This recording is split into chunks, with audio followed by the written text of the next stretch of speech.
Gusti.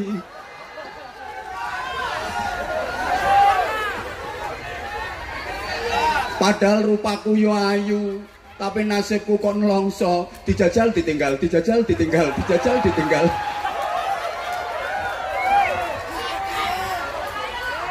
Halo. Sorry ya yang perasaan.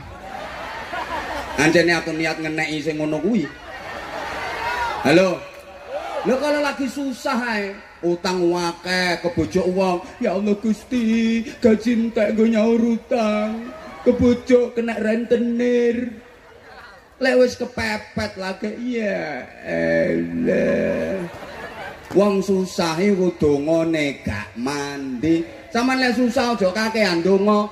Susah iku wayahe ngakehno istighfar. Susah iku wayahe memperbanyak istighfar. Istighfar, istighfar, istighfar yang banyak. Nanti kalau susahnya udah hilang, atimu wis ayem baru ndonga. Understand? Understand? Jadi donga sing mandi ku dongane wong ayem. Sampeyan lek susah aja ndonga sik, gak mandi. Lek pas ayem, pas longgar, embo. Nah, gini pesannya Nabi, kalau Anda lagi bahagia, mendekatlah kepada Allah, kenali Allah.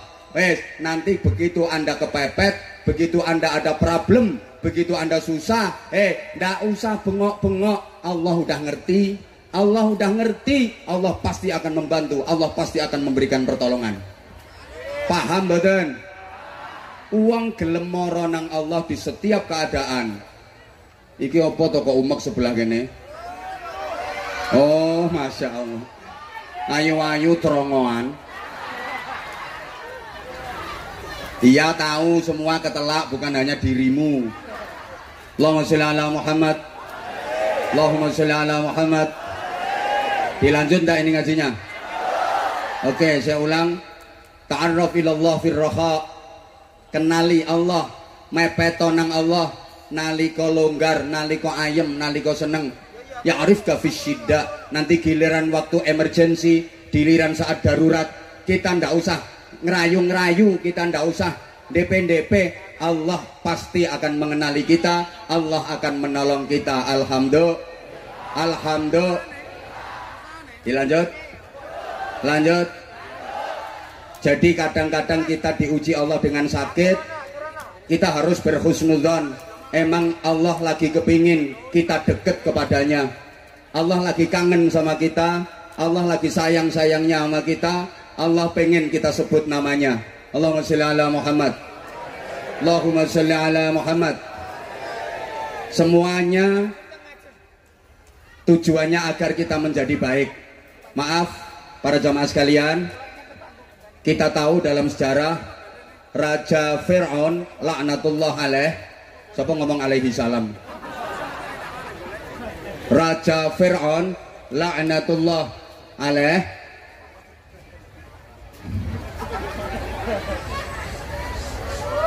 Udah mas, nggak usah mas, nggak usah mas. Sekalian yang lain nggak kebagian ya sekalian nggak dibagi mas. Nggak usah daripada ribet, nggih. Nanti nggak ngaji-ngaji nanti malah.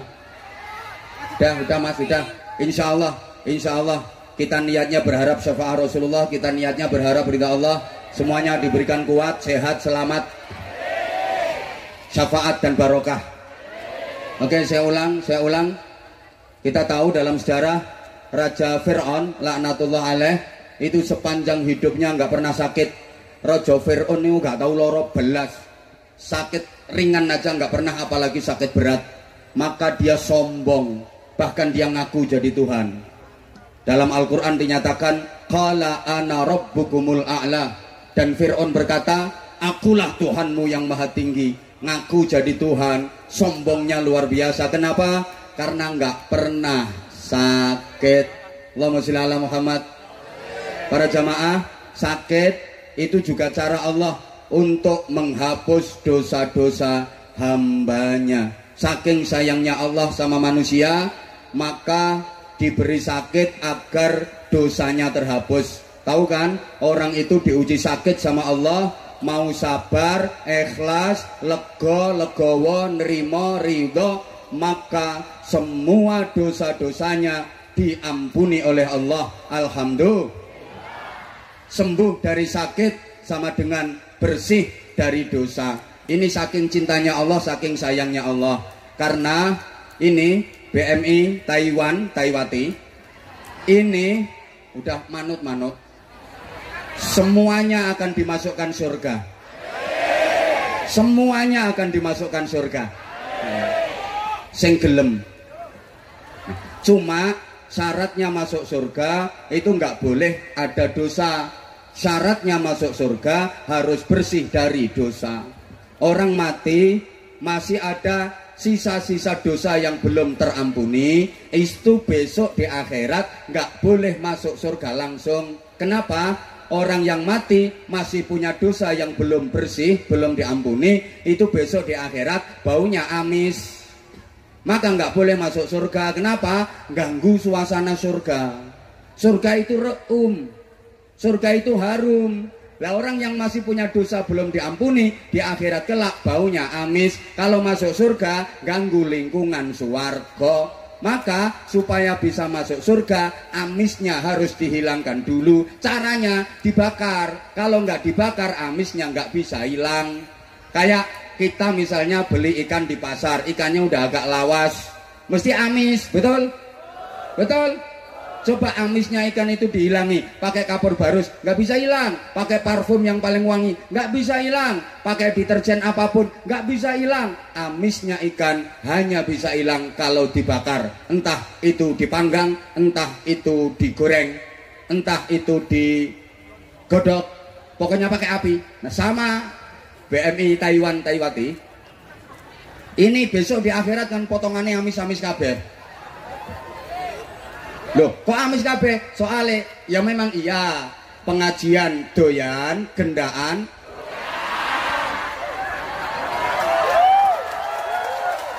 solawatan oke, rasan-rasan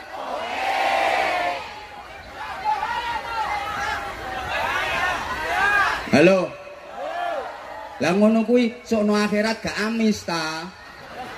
Amis. Lah kalau amis gak boleh masuk surga. Supaya masuk surga amisnya harus dihilangkan. Caranya dibakar, digoreng. Lah wajane arane neraka. Jadi tenang, jangan khawatir, jangan takut. Besok sampean dimasukkan neraka itu enggak disiksa, cuma dihilangi amis tok. Tenang. Iya. Oh gosong. Aja khawatir, malaikat petugas penggorengan sudah pengalaman. Nah, nggih. Malaikat petugas penggorengan udah pengalaman, jangan khawatir. Yang seperti itu nggak lama, insya Allah digoreng 2 tahun saja cukup. Nah yang kayak itu wah agak lama, itu 5 tahun. Tapi lah sing bengak-bengok no kene iki 500 tahun. Kosong. Tenang. Allahumma sholli ala Muhammad. Allahumma sholli ala Muhammad. Nah ini acaranya juga halal halal. Setelah 1 bulan melewati Ramadan, diharapkan lepas Ramadan kita jadi lebih baik. Ramadan itu juga sarana Allah untuk membersihkan dosa-dosa kita. Alhamdulillah. Man shoma Ramadana wa fi riwayatin man qama Ramadana imanan wahtisaban ghufira lahu ma taqaddama min dzambi. Siapa yang berpuasa di bulan Ramadan atau siapa yang jumenengi bulan Ramadan, artinya mampu mau melakukan puasa dan ibadah penyertanya di bulan Ramadan, imanan wahtisaban, dengan didasari iman dan semata-mata berharap pahala serta ridha Allah, maka ghufira lahu ma taqaddama min dzambi, diampuni baginya dosa-dosa yang telah lewat. Berarti Ramadan itu sarana pembersih dosa. Asal Ramadan kita jalani dengan baik, lepas Ramadan insya Allah yang hadir di sini semuanya udah bersih dari dosa. Saya sering gambarkan sebelum Ramadan itu ular, halo, memasuki Ramadan berproses jadi kepompong, bahasa Inggrisnya the ngentung, keluar Ramadan jadi kupu-kupu tanpa malam. Kupu-kupu tanpa. Halo. Sayang, banyak di antara kita yang setelah berkepompong selama sebulan keluar nggak jadi kupu-kupu, malah jadi codot. Iki codotnya yang jerabing no sampingnya panggung, kanan dan kiri. Para codot-codot sekalian, halo, ya nanti sarungnya nanti. Ini loh, wis tak siap nih nang kene. Tenang, yang mau sarung angkat tangan. Sayang, sarungnya saya pakai. Dan saya nggak pakai rangkepan. Allahumma sholli ala Muhammad. Coba perhatikan, sebelum Ramadan itu ular, jangankan dari dekat, dari jauh aja menakutkan. Gilani nggak teli, ular itu hama, wereng, penyakit, manggon nondi ae, ular itu ngerusak, betul? Manggon neng godongnya rencen-rencen bolong, manggon neng tandurannya garing mati, manggon di buahnya bosok, manggon neng untune arek iku krowok. Itu ular. Maka kalau ada acara kayak gini yang suka bikin resek, suka bikin rusuh, suka ganggu, berarti langsung meneng ulernya. Ya ini gambaran kita, banyak kesalahan, banyak dosa sebelum Ramadan. Memasuki Ramadan, ngentung itu puasa, maka entung ndak makan, ndak minum, ndak rabenan. Adakah entung yang rabenan? Entung sarungan. Halo. Begitu selesai berproses, dia berubah jadi kupu-kupu. Warnanya berubah makin indah, wajahnya berubah makin cantik, perilakunya berubah makin baik. Kalau waktu masih jadi ular, makan sembarangan, nggak peduli hukum, nggak peduli punya siapa. Begitu udah jadi kupu-kupu, dia hanya mau yang halalan thayyiban mubarakah, hanya mau sari-sari bunga saja. Itu kupu-kupu tanpa. Atau boleh digambarkan, sebelum Ramadan itu gabah masih ada kulitnya, belum bisa dimakan manusia, masih campur sampah, larangan, dan harganya masih murah, betul?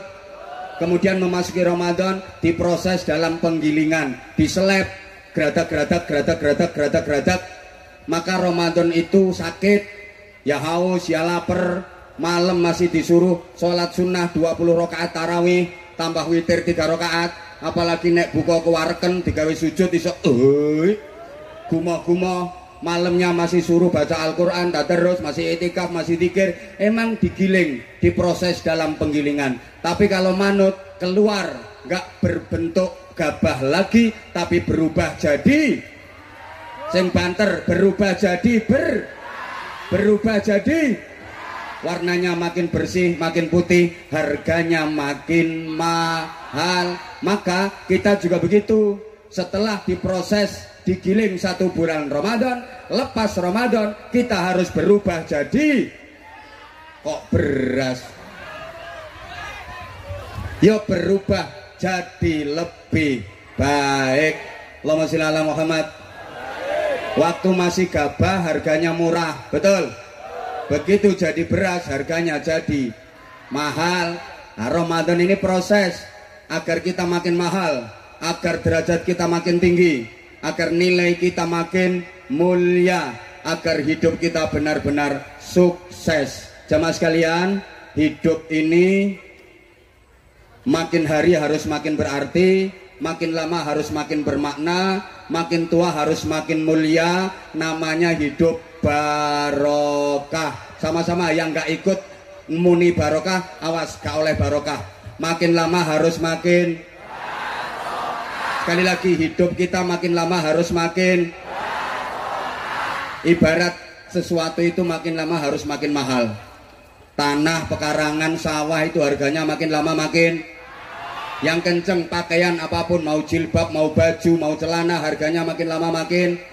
Alat-alat elektronik itu harganya makin lama makin. Bumbu-bumbu dapur aja harganya makin lama makin. Nah, saya ceramah juga gitu. Loh enggak, maksudnya saya ceramah ya seperti itu. Sorry ya, pikiran koyo ngono kuwi gak bahaya ta.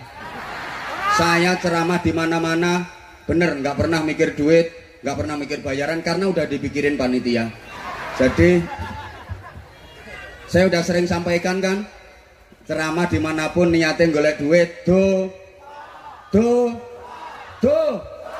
luwih dosa maneh ngundang kiai kon ceramah gak dikai. Ndak. Bukankah hidup yang paling nikmat, yang paling membanggakan adalah hidup yang barokah? Betul? Semangat dong. Pengen hidupnya barokah apa enggak? Yang ikut jawab barokah pasti hidupnya barokah. Kita udah bersolawat, kita udah dicintai Nabi, sekarang ngaji sebentar lagi, solawatan lagi. Dan ini ada permohonan izin dari Departemen Pengemisan akan menggalang dana infak untuk pengajian akbar, nggih. Mangke sebentar dijawab dulu. Hidup yang paling nikmat bahagia adalah hidup yang kurang kenceng.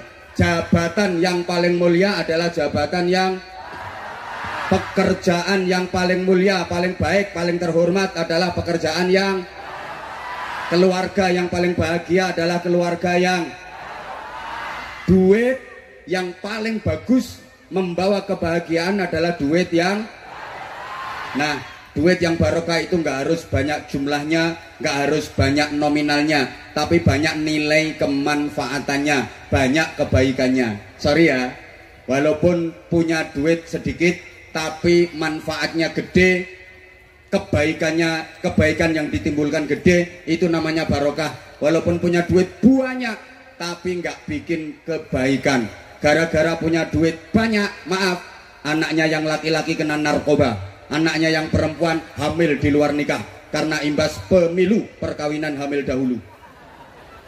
Bojone sing wedok gondoli lanangan, sing lanang ra tau mulih. Duit banyak nggak ada artinya, betul? Meskipun duit banyak, hidup nggak barokah, hidup nggak bahagia. Coba saya tanya, sampean pilih mana? Punya duit sedikit tapi hidup bahagia, sama punya duit banyak tapi hidup nggak bahagia? Pilih mana? Pilih. Sakarepmu. Punya duit 5.000 NT, wis akeh to kuwi? Oh belum ya wis, 20.000 NT. Oke. 100.000 NT.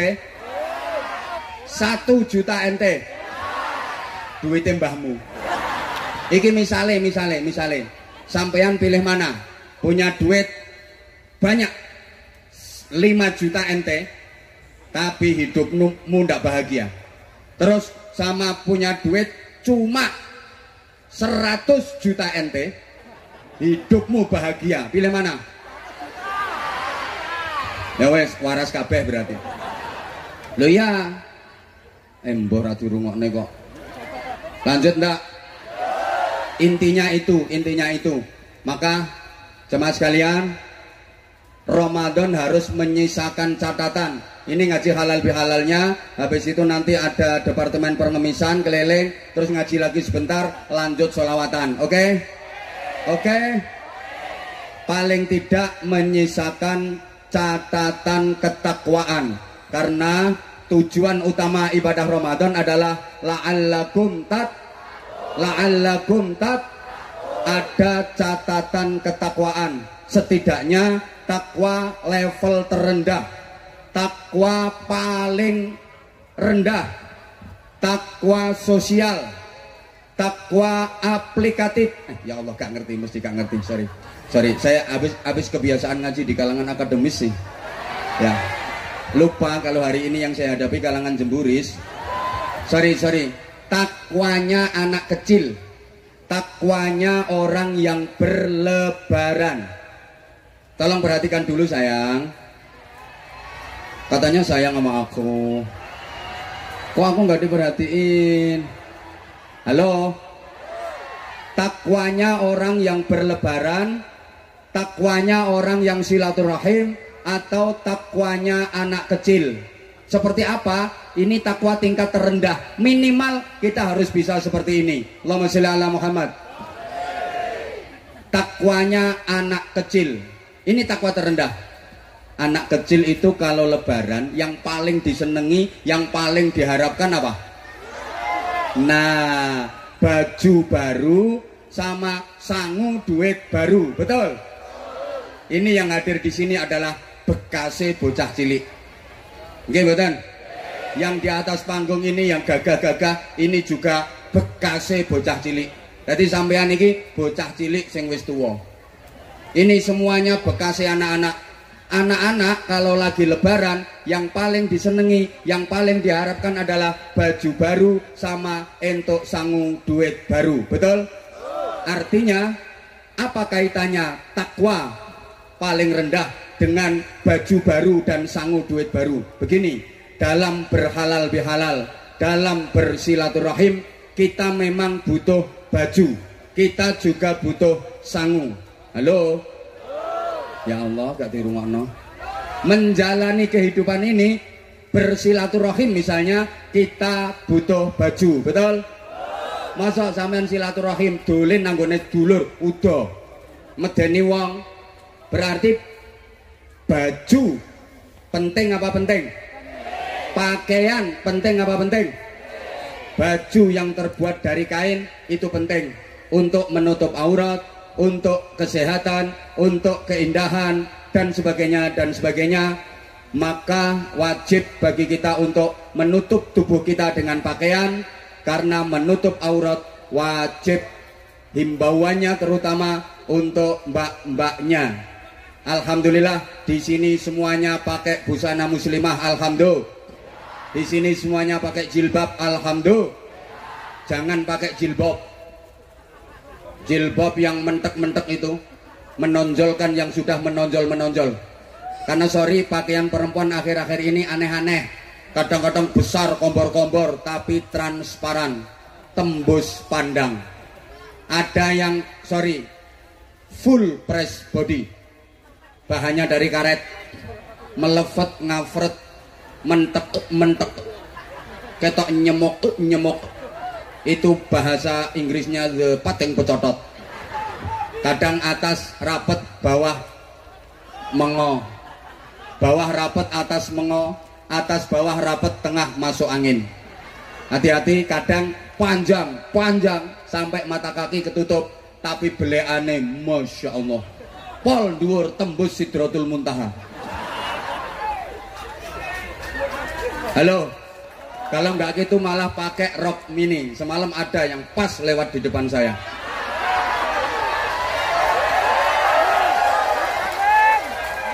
Coba rok mini, yang atas terlalu ke bawah, yang bawah terlalu ke atas. Cuma sakilan, belean tengah ada tulisannya ISIS Collection. Lah terus kiai kayak gini, kiai. Terus lihat perempuan pakai rok mini, gek mulus. Gak bahaya tak? Apa yang dilakukan? Masya Allah, Masya Allah. Loh, kalau saya jujur, kalau melihat yang kayak gitu langsung merem, dingkluk. Astagfirullah. Tapi nggak lama, setelah itu ndangak, alhamdulillah. Jadi ya kadang merem, kadang melek. Ya biar pet itu. Gak dinasehati. Halo, itu baru pakaian, belum lagi make upnya, kadang overacting. Coba pakai bedak aja rangkep 7. Allah ya karim. Terus pasang bulu mata palsu yang anti badai. Bahasa Inggrisnya aidep. Aidep yang anti badai itu ditempelin, kalau dipakai kedep kayak kepiting jalan. Masya Allah, itu yang paling susah nek kodanan protol sisih. Udah pakai gitu, udah pakai foundation, pakai blush on, eyeshadow. Allah karim. Alis sih diganti buntutnya tikus. Pipi kanan kiri diwarna-warni kayak habis dijotosi wong. Lambe dicet. Allah ya karim. Hati-hati. Pakaian dari kain itu penting, tapi ada pakaian yang jauh lebih baik daripada sekedar pakaian kain. Sebagai bukti ketakwaan kita meskipun takwa paling rendah. Apa pakaian itu? Walibasut taqwa dzalika khair. Dan pakaian takwa itulah pakaian pakaian yang terbaik. Allahumma sholli ala Muhammad. Kapanpun, dimanapun, dalam situasi dan kondisi seperti apapun, kita harus selalu berpakaian takwa, memakai baju takwa. Allahumma sholli ala Muhammad. Mana ini penting. Berikutnya, butuh sangu duit. Saya tanya, sangu duit penting apa penting? Kurang banter, butuh sangu duit penting apa penting? Allah karim, duit karo dulur penting di konco karo duit ya penting, dulur karo duit penting, ngaji karo duit penting. Al fulus yahyin nufus, bil fulus urusan mulus, ma fil fulus mampus. Allah ya karim, jujur aja, semua yang hadir di sini datang ke Taiwan karena cari duit. Hoi, ceng banter toh. Ini loh dari berbagai daerah, Jawa Barat, Jawa Tengah, Jawa Timur, Sumatera, Kalimantan, Sulawesi, datang ke Taiwan gara-gara cari duit. Anwar Zaid datang ke sini gara-gara cari duit. Sama lek gak ngerti karepku aja ndisiki. Walat cari dulur. Allah karim. Maaf ya, maaf. Duit itu penting. Iya penting, iya penting. Memang uang bukan segalanya, tapi segalanya perlu uang. Betul?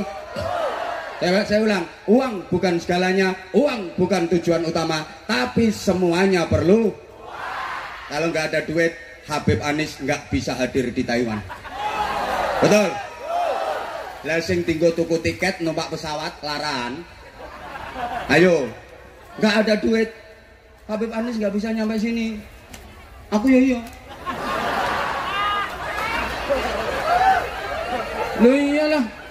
Gak usah munafik, gak usah munafik. Memang kita perlu. Lo orang Islam itu harus banyak. Banteri, orang Islam harus banyak. Lo kalau orang Islam gak banyak duit, ada kewajiban zakat. Siapa yang bayar zakat? Kalau orang Islam gak banyak duit, rukun Islam yang kelima haji. Lah kalau gak ada yang banyak duit, siapa yang ngelakoni haji? Ada anak-anak yatim, siapa yang nyantuni anak-anak yatim?